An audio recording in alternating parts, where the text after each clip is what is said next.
How does it feel when your opponent places his pieces actively, swings his rooks over to your king side, creates threats against your king, and then finally sacrifices his rook in order to create a crushing attack and checkmate your king? Your heart starts pumping, right? Well, we all face such situations in our games, and in such situations, it's very important to remain calm and keep finding some creative counter-attacking possibilities that not only kills your opponent's attack but also pushes his pieces back to pavilion, and you start counter-attacking. You gain the initiative from a defensive position. Well, that is exactly what Grandmaster Artemiev did in his game against Grandmaster Dominguez in their second knockout match from the AimChess US Rapid Tournament. In this game, Artemiev was clearly on the defensive. In the early middle game, Dominguez created threats against Artemiev's king, and Artemiev was clearly on the back foot. But then he found a very creative defensive idea, counter-attacking idea, that completely changed the nature of the game. Now it was Artemiev who had the initiative, and Dominguez was simply not able to cope up with the completely changed nature of the game, and he collapsed quickly. So let's learn something from this beautiful counter-attacking game by Grandmaster Vladislav Artemiev. The game started with the move d4, knight f6, knight f3, d5, c4, e6, knight c3, and bishop b4. So Dominguez played the Ragozin defense. Artemiev played the move e3. So this transposes the game to the Nimzo-Indian defense, one of the variations, one of the main lines in the Nimzo-Indian. After e3, black goes for short castle, and Artemiev plays his pet line against the Nimzo-Indian, that is bishop d2. Now this line has been trending recently in a lot of games. The idea of bishop d2 is that by placing the bishop on d2, white makes sure that the knight on c3 is very well guarded, and black doesn't get any counterplay against the knight on c3. As it is pinned, black usually tries to play knight e4 or queen a5. There are many tricks related to the pinned knight on c3. So by bishop d2, white permanently takes care of that problem. But the only drawback of bishop d2 is that the bishop is not ideally placed on d2. Usually white would love to play b3 and bishop b2 and fianchet to the bishop on the b2 square. But bishop d2 is a very solid line which has been scoring well for white these days. After bishop d2, black plays b6, preparing to fianchet to his bishop on b7. White plays rook c1. The rook is going to be useful on the c file sooner or later. Black fianchet to his bishop. White takes the pawn on d5. The point behind exchanging on d5 is that white would love to place his bishop on d3 next and go for short castle. But the problem with bishop d3 is that black will then exchange on c4, and in this way we will lose one move. White will lose one move because first we develop the bishop to d3, then we recapture the pawn on c4. So that will cost white a move, and in order to avoid that, white first exchanges on d5. At the same time, by not allowing d into c4, we make sure that the bishop on b7 is still locked in behind the pawn on d5. So after e into d5, white now continued developing his pieces with bishop d3. Black played rook e8. White went for the move short castle, and black played bishop f8. Putting his bishop all the way back on f8, the bishop had done its job on b4, provoking white to put his bishop on the rather awkward d2 square. So once the job is done, black simply retreats his bishop all the way back to f8.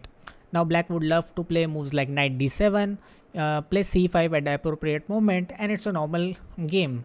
But before that happens, white puts his knight in the center on e5.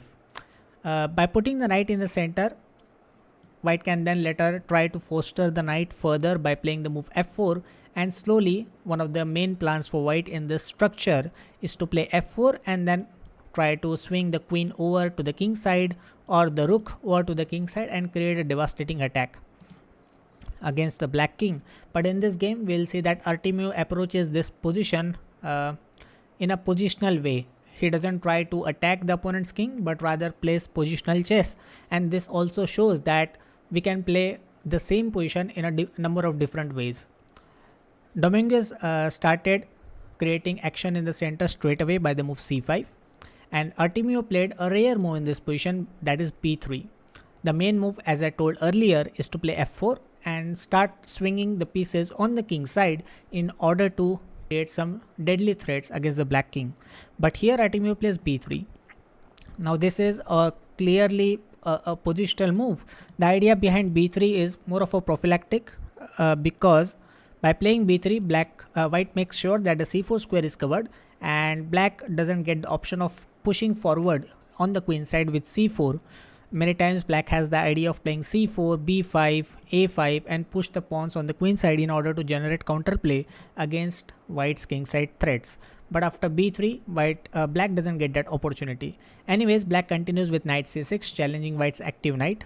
Knight into c6. Now, if f4, black can think of c into d4 and there is some pressure on the d4 pawn. So knight into c6, bishop into c6 and white transferred his knight to e2. The knight wasn't doing much on c3 never anyways. So white decides to transfer it to e2 and then later on it can go to squares like f4 or g3. At the same time we can see the usefulness of the move b3 because now if the pawn would be on b2, black would have played c4, releasing the pressure of the c5 pawn, and he can then later on continue with b5 and a5, getting aggressive on the queen side. But after knight a2, black activates his dark square bishop d6. This is a good move because one very important thing to note in this position is that white's usual knight on f3 is missing from the scene. So whenever there is no kingside knight on f3 or f6, there are bound to be threats on the king side, and this is exactly what happens in this game as well. White's knight on f3 is missing and black starts putting pressure right from this moment till the middle game. And he starts creating threats against black's king side, especially against the pawn on h2 and g2. After bishop d6, white plays h3, covering the g4 square and getting away from any sacrificial ideas like bishop into h2 check or something like knight g4 coming up. So with one move, white completely prevents any such attacking ideas. But now we will see how Dominguez slowly prepares his attack and prepares to swing his rook over to the king side. He started with the move rook c8, bishop f5, attacking the rook, bishop d7, bishop into d7, queen into d7, dc5, b into c5. So with a few exchanges, we have ended up with hanging pawns for the black side. And usually it is said that whenever a side having the hanging pawn, whenever a side gets a hanging pawn, he should try to prevent as many exchanges as possible in the position, because if you exchange a lot of pieces, you lose a lot of dynamism from your position. But this is a completely different case because even though black has the hanging pawns and we can see that two pair of minor pieces have already been exchanged, black still maintains a lot of dynamic chances, as we will soon see in the game, mainly because white's knight on f3 is missing. We can imagine this knight from e2 on f3 and the situation changes completely because the knight on f3 holds white's king side together, but the knight on e2 fails to do so. So after queen into d7, white played bishop c3. As I said earlier, right from the opening, the bishop on d2 is a bit awkwardly placed, not very ideal on the d2 square. It should be placed on this diagonal, and that is exactly what Artemiev aims to achieve in the next couple of moves. So white plays bishop c3, first of all threatening to ruin black's pawn structure. Black goes knight e4, white plays bishop b2. Of course, we cannot take the pawn on d5 because bishop h2 check loses the queen on d5. So white plays bishop b2, black goes bishop b8. Now this was a beautiful maneuver by Dominguez, the bishop from f8 going to b8, and from b8 the bishop can create strong threats with the help of this queen along this h2 b8 diagonal. So bishop lands on b8, a very nice maneuver. White starts connecting his major pieces as a team, and after queen d3 that activates his queen, white prepares to play rook d1 next and put some pressure on the d5 pawn. As we will see, that is not the ideal way for white to play against black's threats because attacking the pawn on d5 doesn't really create as much pressure as expected. Black had some other tricks which simply makes capturing the d5 pawn impossible. So better way for white would have been to try and exchange the active knight on e4 by playing moves like knight c3, which also puts pressure on e4 and on the d5 pawn. And after something like knight c3, queen d6, threatening mate on h2, white could have played f4 and defended against the threats on the king side, white is still quite solid, even though there are some strategical weaknesses like the pawn on e3 is now backward and weak, but it is not so much of a problem. White can still hold this position comfortably. So after bishop b8, white anyways went for the move queen d3, and black here started swinging his rooks over to the king side. He started with the move rook c6, a very nice move. White played rook c d1, threatening to take the pawn on d5, but actually that is not a threat, and this is what I was talking about. Even this whole operation of queen d3, rook d1 threatening to take on d5 is not at all even possible, because black now plays the move rook h6, continuing with his plan, and now we see the drawback of trying to hit the pawn on d5, because now if you take queen into d5, black's rook returns promptly on the d6 square with evil intentions of capturing the rook on d1, and there is simply nothing that white can do about it, and black simply wins in this position. So queen d5 is not at all possible, and this means that the move queen d3 and rook d1 was a waste of time for white. After rook h6, there are already some lethal threats coming up. For example, black can try to play knight g5, and then, of course not here, knight g5, and then hit the pawn on h3, destroy white's king's pawn shelter, and then crush white's king on the king side with his queen and the rook. Seeing that the threats are coming up, Artemiev prepares to defend his king side stubbornly. White plays the move f4, gaining some space for him on the king side for his pieces to come into play. For example, first of all, by f4, white covers the g5 square, so there is no knight swing on the king side, as well as white can now play rook f3 and then defend his pawn on h3. So pieces are coming up, and seeing that white has got the resources on the king side, especially if the rook comes up to the defense, then it will be difficult to break through on the king side. Seeing this, Dominguez sacrifices his rook straight away with rook into h3, and when such situations happen to us, we get a bit nervous, we get a bit tensed, but here Artemiev was very cool, calm, and he found some really beautiful counter-attacking chances that we are just going to witness. After rook into h3, white of course has to accept the challenge, otherwise we simply lose a pawn for free. The h file is open, and there's going to be a mate on the h file if we don't act energetically. So g into h3, queen into h3. Now there are threats like rook e6, rook g6 check, and these threats are lethal. Black is a whole rook down, but this active knight on e4 and the active queen on h3 are really troublesome for white's king. For example, we can't simply take the pawn on d5 with the idea that black cannot swing the rook on e6 now because of back rank mate with queen d8, but black has a very nice move. First of all, he collects the pawn on e3 with a check. We can't play king g2 because queen e2 will fall with a check. So white has to go king h1, and after queen h3, king g1, queen g4, placing the queen on the optimal square, king h1, and black can now play a very cool but a winning move, bishop d6. The point behind bishop d6 is to clearly prevent the idea of queen d8. Apart from that, now black is ready to swing his rook over to the king side with a decisive effect. So rook e6 followed by rook h6 is a lethal threat, and if white plays queen 8 check, the bishop can drop all the way back to its original square on f8, and there is simply no back rank mate. Black simply wins with a crushing attack. So queen into d5, even though very tempting, is not possible, and Artemiev correctly decided to sacrifice an exchange back by playing the move rook f2 and involving his rook in the attack. The rook is aiming to come in defense along the second rank. The rook can come to h2, the rook can come to g2 and cover a lot of weak squares against his own king. So after rook f2, it's of course not advisable for black to give up his active knight for the passive rook on active knight on e4 for the passive rook on f2, because after knight f2, king f2, queen h2 check, white can play king f3, king e1, king f1. All the three king moves are completely fine and the position remains balanced. So instead of taking the rook on f2, black decides to continue with his attacking idea of swinging his rook, the other rook, on the king side with rook e6. Now clearly rook g6 is a dangerous threat, and white's king is going to be checkmate along the g file. So white plays rook g2, covering the g6 square, so there is no rook g6. At the same time, looking after the pawn on g7. So with this we can see that white is also intending to create some counter-attacking chances. Black didn't care about the g7 pawn. He went straight away for rook h6, threatening mate in 1, and now it was a critical moment of the game.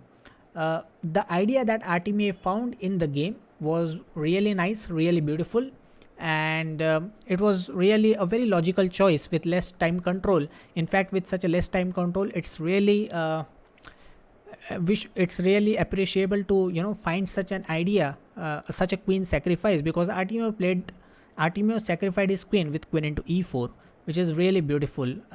Seeing that he doesn't have sufficient compensation for the queen, but he will get decent initiative to keep the game going and create his own threats on black's king.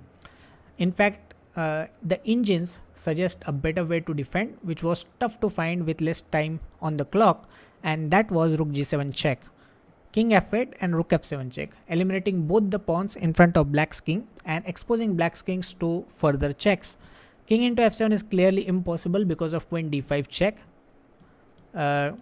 White is ready to win the active knight on e4, and once we collect the e4 knight, there are not going to be enough threats for black to continue the attack. We are going to be simply a piece up. So black has to play moves like queen e6, and after queen into e6, rook into e6, we end up in an endgame where white is a pawn up. We have two passed pawns, which is more than sufficient to claim a victory in this position. So the correct move for black, which I believe that Artemiev was also afraid of during the game, was king e8.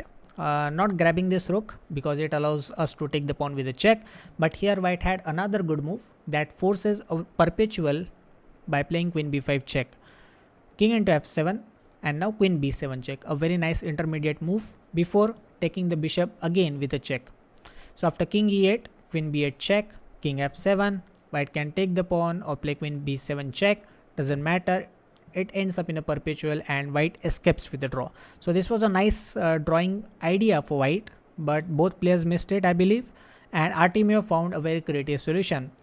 He played queen e4, sacrificing his queen for the active knight on e4 and creating sufficient counter chances to hold the balance to keep the game going.